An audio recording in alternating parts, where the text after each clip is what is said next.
Hey, what's up guys? My name is Ian and welcome to Ian Vlog. Kung bago ka lang po sa video ko, don't forget to like, share, comment, and subscribe. Ang tatalakayan natin ngayon is about ICT. Simulan natin. Ano nga ba ang ICT?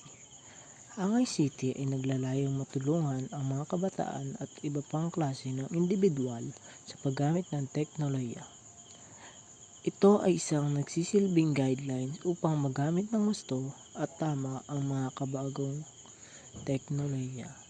Mahalaga ang gampanin ng ICT dahil ito ang namumuno o nagbibigay ng aral tungkol sa komunikasyon at paggamit ng makabagong teknolohiya.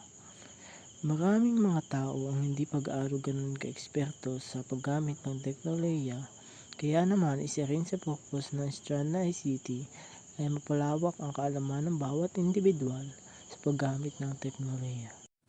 Mga natutunan ko sa ICT.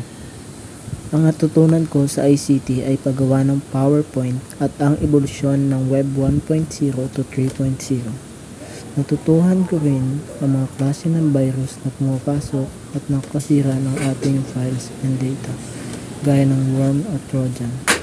Natutunan ko rin kung saan social media nabibilang ang Facebook, Pinterest, Twitter, and Instagram at iba pang application. Ano nga ba ang kahalagahan ng ICT sa society? Ang Information and Communication Technology or ICT ay may malaking kahalagahan sa ating society sa maraming aspeto.